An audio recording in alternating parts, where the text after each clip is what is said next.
In this video, we're going to prove the following fact. If it turns out that D is a common divisor of A and B, then the GCD of A and B equal D, if and only if the GCD of A over D and B over D is 1. So let's get into the proof. Now, I think it's advisable first to confirm that those are integers. You can't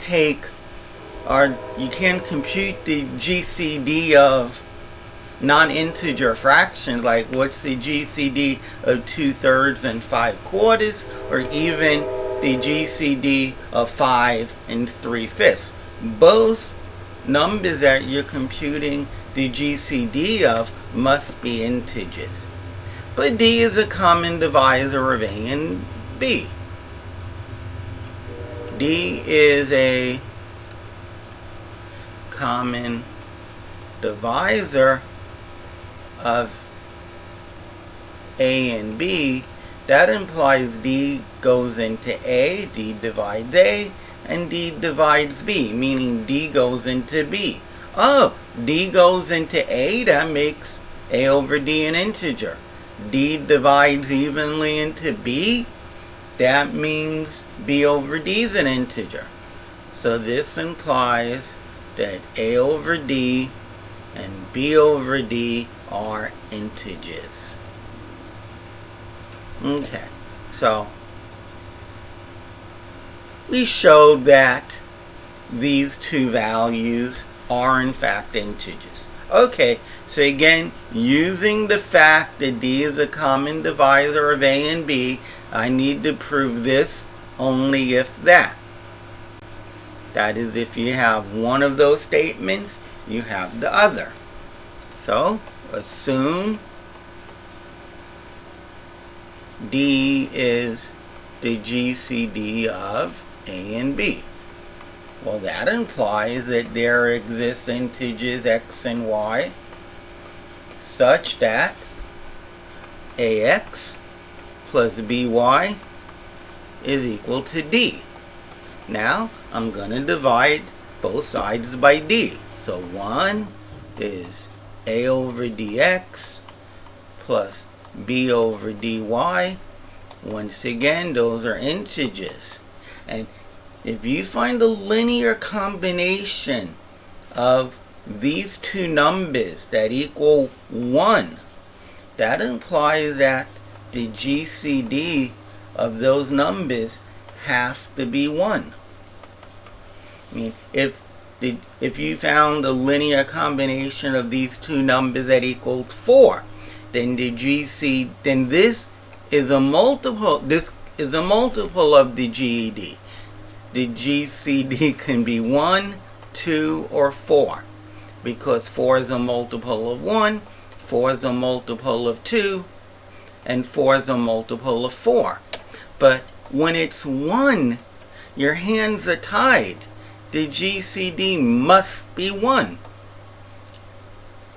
Because the only numbers that the only positive numbers that divide evenly into 1 is 1. Okay, so we assume this and we concluded that. Looking good. Did half of the proof. Now we do the other half.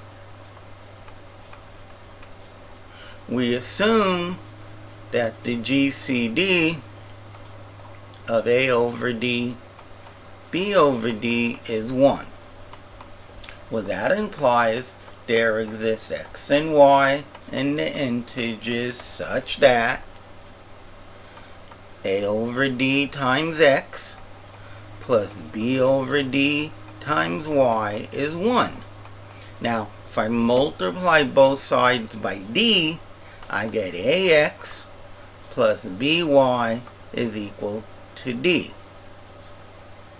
Well, since I found a linear combination of A and B, and it equals D, then D is a multiple of the GCD.